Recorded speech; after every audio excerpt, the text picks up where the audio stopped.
Amici bellini, no, dobbiamo mettere un po'. A volte bisogna mettere un punto sulle cose, perché uno può essere possibilista, le cose, ma a volte bisogna dire no. No means no. Andiamo, cominciamo.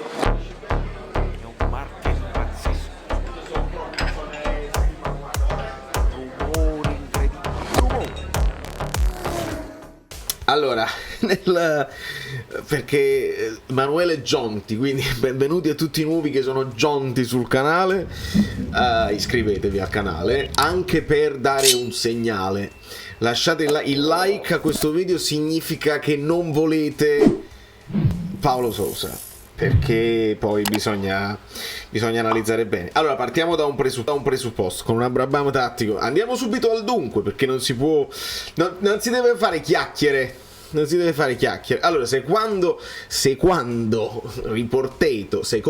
riportato dai colleghi di tuttomercatoweb.com, il Napoli parrebbe stretto il cerchio dei candidati alla panchina a 3 nomi principali. Il primo sarebbe quello proprio quello di Paulo Sousa, tecnico della Salernitana, con cui De Laurentiis avrebbe avuto un incontro nelle scorse ore. L'ex allenatore della Fiorentina ha ancora qualche giorno per potersi liberare, avendo una clausola risolutiva nell'accordo piuttosto basso. La clausola è bassa, l'accordo è basso, inferiore a 1 milione, insomma. Inoltre sarebbero arrivate 2 risposte positive da parte di Galtieri e Garcia, rispettivamente ai Paris Saint-Germain e alla Nas. Allora, un attimo, cioè, se sono arrivate le risposte positive, Paulo Sousa, 52 anni, portoghese, modulo più utilizzato 3-4-2-1. Allora, fermi tutti. Allora, se sono arrivate le risposte positive da Galtieri, prendi Galtieri subito, prendi Galtieri. Se non ci sta Galtieri, prendi troppi soldi, prendi Garcia subito, serve spedire. No, ma per troppi motivi. Ad un certo punto io vi sto dicendo, poi arriva Paulo Sousa, fa benissimo, ci fa vincere il secondo scudetto e noi tutti contenti diciamo ci siamo sbagliati. E non vedo l'ora di poterlo dire. Però bisogna mettere dei punti, perché secondo me certe notizie escono anche per tastare un pochino il polso della piazza. Magari tu fai uscire una notizia che sai già che non verrebbe poi vista di buono, perché quando si parla di italiano qualcuno dice secondo me non è pronto, qualcuno però dice sì, però con la Fiorentina ha fatto delle cose e io ero pronto insomma ad analizzarlo nello specifico il gioco d'italiano, che ha delle idee e va bene. Poi deve fare la sua esperienza e va bene, può arrivare quello, può arrivare quell'altro, più o meno esperti, più o meno vincenti in Europa, va tutto bene. Però Paulo Sousa va analizzato, perché non è che uno dice no a prescindere, viene la Salernitana, perché Sarri veniva dall'Empoli, ma Sarri veniva dall'Empoli facendo delle cose straordinarie. Paulo Sousa onestamente vediamolo bene. Ecco perché io sono convinto che questo nome esca per farlo arrivare alla piazza, sentire quello che uno già immagina. Arriva la piazza dice non esiste proprio, addirittura i cortei vogliono fare andiamo subito con gli striscioni, no a Paulo Sousa out subito. Secondo me esce così, in modo tale che poi il nome vero ce lo facciamo piacere di più. Dice almeno non è Paulo Sousa, aspettiamo e valutiamolo sul campo, ma almeno non è Paulo Sousa. Secondo me questo tipo di informazione esce per questo motivo qua. Non voglio proprio pensare che De Laurentiis prima di tutto ha detto non vuole pagare nessuna penale, anche bassa, perché dovrebbe pagare un allenatore che è ancora bloccato e quindi devi pagarlo 1 milione oltre all'ingaggio. Primo. Secondo, ha detto il 4-3. Ora il 4-3 lo sappiamo che uno può essere anche più morbido sulla questione, perché magari il nuovo allenatore, se è esperto, vede i giocatori e lo fa il 4-3. Paulo Sousa, modulo preferito, l'abbiamo visto, 3-4-2-1, ma soprattutto tutti che ne parlano bene, grandissimo finale di stagione della Salernitana, mamma mia, ha fatto una serie di pareggi incredibili, arriva alla 23esima giornata.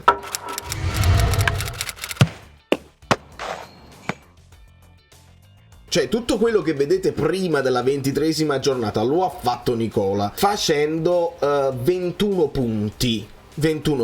Arriva il signor Paulo Sousa e fa 21 punti in meno partite, perché non ne fa 22 ma ne fa 16, partendo alla 23esima sconfitto dalla Lazio, e poi fa una salvezza tranquilla, ma non ne servivano nemmeno altri 21, ne bastavano molto di meno, perché oggi abbiamo le due che si devono sfidare nello spareggio. Oggi sono due partite importanti, perché Spezia o Verona, così, e poi Bari e Salernitana e Cagliari, quindi qualcuno se la vedrà. Io mi devo fare i fatti miei, onestamente, però aspettatevi gli short, aspettatevi sempre gli short. Insomma, questo è quello che è successo. Paolo Sosa, veramente niente di esaltante, stava meglio prima la Salernitana. Se poi uno dice Paolo Sosa molto meglio di Nicola, perché Nicola è un disastro assoluto, Nicola ha fatto la salvezza dell'anno scorso così, arrivando alla 26esima, e quindi stava in grandissima difficoltà tra ultimo e penultimo posto, dopodiché fanno il balzo e si salvano per il rotto della cuffia. Ma vedete che il trend è positivo, va a salire. Dopo questa salvezza Nicola, vedi che c'ha un trend positivo, stava abbastanza bene in classifica, e poi quindi quando mi si dice il Napoli prende Paolo Sosa perché grandissimo finale di stagione della Salernitana, io posso dire il Napoli perché non prende Nicola, grandissimo finale di stagione della Salernitana 2 anni fa. È la stessissima cosa, che poi non è detto che un allenatore debba essere per forza quello delle salvezze e l'altro deve essere l'allenatore dei pareggi o del bel gioco o del 3 della difesa a 3. Queste etichette ce le dobbiamo togliere. Allora vale tutto, se vale Paolo Sosa vale tutto. E andiamo nello specifico, perché questa è la carriera di Paolo Sosa e a me piace far notare i punti medi che fa. Vedete, con la Salernitana 1,31, fammelo ingrandire per me, voi lo vedete abbastanza bene, voglio immaginare, è 1,31 punti, ci si salva a stento così. È già quello che avevi fatto e quello che ti è intorno.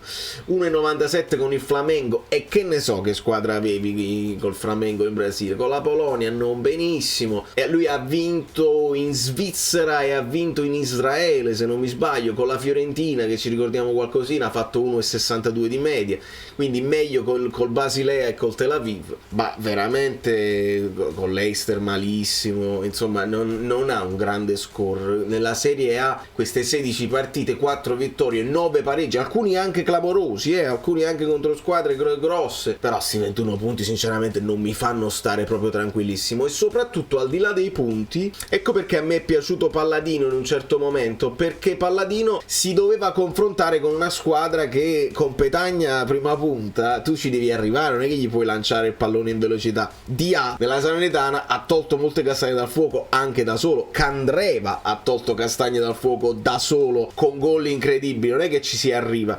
E allora ecco perché noi andiamo a vedere un attimo gli XG, perché gli XG almeno sono il presupposto di quello che tu crei di gol, e quindi il tuo lavoro di allenatore lo hai fatto e poi sta al giocatore farli quei gol. Vedete, il Napoli per esempio crea XG 71 e 73, praticamente quasi 72 gol, e poi ne fa di gol fatti, ne fa 77, quindi fa 5 gol più di quelli che uno si poteva aspettare. Quindi molto bene, anche qualità le hai creati, i presupposti, meglio di noi solamente l'Inter con 71,97, quindi pochissimo, 0,20 in più, però hai creato i presupposti tuo allenatore e hai avuto anche giocatori che hanno fatto gol incredibili, molto difficili. Quindi questa è la classifica degli XG rispetto alla classifica, insomma va bene. Italiano, vedete, con la Fiorentina ne segnano 53 ma ne creano 56 e 90, quindi avrebbero potuto fare 4 gol in più, sono stati gli attaccanti della Fiorentina che non hanno poi segnato. Se andiamo a vedere quelli della Salernitana velocemente,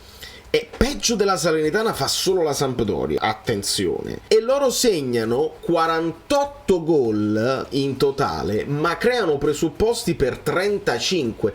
Guardate che è l'unico dato dove la squadra dei bassifondi della classifica segna molto di più di quello che hanno creato, quindi sono i gol incredibili di Candreva e i gol incredibili di Dia. Altrimenti, con cacchio che facevi quei punti e tutti quei pareggi che hanno detto mamma mia, grande Paolo Sosa, che finale di stagione incredibile. Insomma, io voglio credere, voglio sperare che tutto questo sia semplicemente un sondaggio per farci disunire, che poi è divisivo, non lo so, vabbè, comunque per farci deprimere vincere al momento e per poi farci esultare con qualsiasi altro nome che magari poteva convincerci di meno e ce lo facciamo piacere, diciamo meno male, il fosso scansato. Anche Giampaolo te lo accetto meglio di Paolo Sousa al momento, perché io sono possibilista, vi ho detto e vi continuerò a dire che c'è l'anno di credito per De Laurentiis che se l'è meritato, bisogna vederli sul campo perché non è detto che gli allenatori che vengono da altre situazioni non possono poi esplodere a Napoli. Ci sono tutta una serie di cose giuste che si devono dire per non fare brutte figure e per analizzare le cose dopo, e non vengo dal futuro, già vi so dire che arriviamo ottavi. Vedi, sta diventando tutto blurry, guardiamoci nell'anima. Però a un certo punto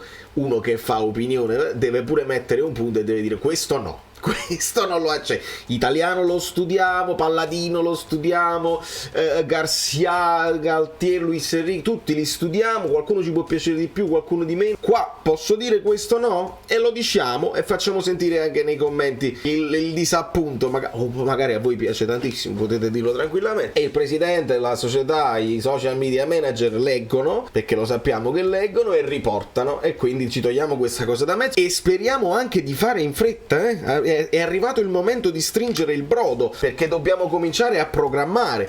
Perché se tu mi dici che tu continui a fare queste chiacchierate, c'hai un sì da una parte, un no da un'altra, forse vengono nel caso, e sono tutti allenatori completamente diversi, qual è la tua idea? Questo adesso dobbiamo sapere. Se non ti stai confrontando, io ritornerò a questo, se non ti stai confrontando con un direttore sportivo, qual è la tua idea? Può essere mai che la scelta dell'allenatore può solo andare in base alla sensazione, alle vibes che ti dà la chiacchierata, perché deve essere un uomo compatibile culturalmente, ammissibile culturalmente, immettibile, ha detto De Laurentiis, immettibile nella cultura napoletana. No, devi avere anche un'idea. Hai detto 4-3-3, Paolo Sousa non può essere, ma Paolo Sousa lo può fare il 4-3-3, certo, anche io lo posso fare il 4-3-3, ma io non lo faccio bene come un altro allenatore, quindi bisogna avere delle idee chiare. Non puoi avere sul piatto Galtier, Garcia e Paolo Sousa e continuare ad avere chiacchierate. Mi sembra un illogico che poi ci lascia pure un pochino con quella cosa e dice ma ieri è stato bello, io non ho fatto il gufo per l'Inter, però alla fine lo so, il Manchester City la svangata, hanno avuto paura, sono arrivati stanchi, non sono stati questa grande squadra. Per me il Manchester City la loro finale l'hanno vinta strabattendo il Real Madrid, lì hanno fatto quello che era l'impresa, così con l'Inter magari se la sono svangata e vabbè, ma è dall'altra parte del tabellone che hanno vinto la loro Champions, triplete, e risulta alla fine il calcio italiano alla grande, tutte le finali così, però 3 sconfitte.